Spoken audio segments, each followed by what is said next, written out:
In the basic guidelines video, I talked about 9 different things that can give you a starting point in your relationship with young people. The last one was to be a friend. But I said, be sure that you're an adult friend. What does that mean? Well, that means that all the same qualities of friendships are ones that you possess and offer to the young person. Yet, at the same time, you recognize that you're not peers. This is not your new best friend, and this is not someone who is filling your needs of a social life or filling your needs to feel important or funny or great to be around. Instead, this is someone who you've chosen to be a friend to. As an adult friend, there's some really important behavioral standards that we need to hold to, not only to keep the young person safe, but to keep ourselves safe as well. In this age, there's a lot of concern about adults who are inappropriately getting involved with young people. And there are a lot of concerns for youth workers with young people who are perhaps making charges against adults that are unfounded. We need to be sure that we leave no door open for those sorts of things to happen, because that can not only undo what you are doing as a volunteer, but it can actually put an entire organization at risk. And it can call into question the kingdom of God in the eyes of people who are watching. So this is huge, this is important, and it's important to take this responsibility seriously. I'm going to go through a few suggestions, a few important guidelines for the kinds of things you need to watch in your behaving with young people as an adult friend. Number 1, volunteers may never date or attempt to initiate a dating relationship with the young people that they are working with.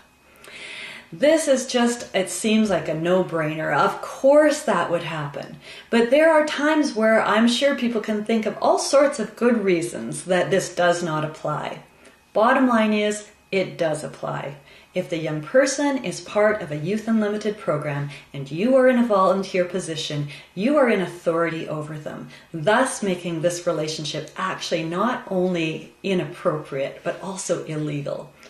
Number 2, a volunteer will not engage in any verbal or non-verbal sexual behaviors or gestures with students under any circumstances. I talked about being an adult friend earlier, and there are times where it just feels great. You're kind of on, you're laughing, the kids are enjoying you, you're telling a hilarious joke, and then a joke pops into your head that you heard at work. It's off color, it's perhaps sexual in nature, but these kids would love it and think you were so cool. Wrong. Young people may laugh at the moment, but you will lose respect in their eyes. We need to be the adult, and we need to make the choices that show what it looks like to be a godly, healthy adult. So at no time, verbal, non-verbal sexual behaviors are not appropriate in this relationship at any time. Number 3, we encourage you as a volunteer to be honest when you work with students, but be responsible when sharing intimate details of your marriage or relationships, because that needs to be avoided. There's honesty, always honesty, but that doesn't mean that you have to tell a young person everything about your life. Helpful truth is what we're looking for. What's the truth about your relationship that would be helpful for this young person? As a volunteer, again, as an adult friend, you're not looking for young people to be the ones that you unburden yourself to and tell all the details about your life and marriage to. So you make choices. What's the best things for these young people to hear that will be helpful for them? Number 4, a volunteer should never spend time alone with a student in private. We want to be sure that you are never put at risk for student allegations. And so when one-on-one conversations occur, they should be in coffee shops, in offices with a window, in a park, or some other public place. You can have great private conversations in a coffee shop, even in a mall, but really be sure that you're recognizing that being in public with this young person is the most appropriate and the safest place to be. This also means that you need to avoid driving young people home alone.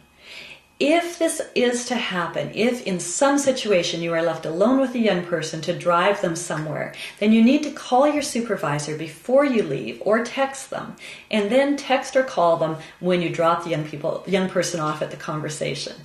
This is not the time to get to their house or their school and then sit and have a lengthy conversation in the car together. Again, public places. And so the conversations in the car, if you are forced to drive a young person home, that is not the time for that to happen. Lastly, under this, at no time should a volunteer be left in a building alone with a member of the opposite sex. If this is something that is looking like it's going to happen, let's say young people are being picked up and the last young person is about to get left and it will only be you and one more young person there, you need to ask another young person to stay behind, a parent to stay behind, a staff person to stay behind, because we need to avoid this at all times. One last thing. There is all sorts of ways that we can express our care for the young people. And one of the ways that some of us choose is the physical contact. The hug, the touch on the shoulder, whatever the case, it can really convey a lot. But this is another area that we need to be really careful about. There's appropriate ways to have that sort of physical contact, like patting on a shoulder or maybe even high fives or, a hug from the side. But there's a lot of great verbal ways that you can convey that you care.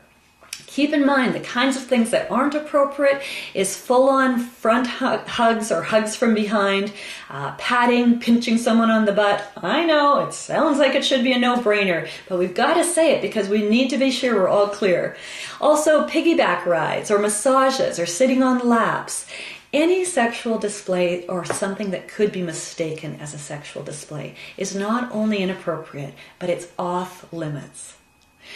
All of those things probably seem pretty clear, but we wanted to be sure we're all on the same page here. And we want to be sure that all is done for the glory of God and for the best of the kids. Do your best to be an adult friend. Ask God to guide you and be safe in the way that you interact with young people.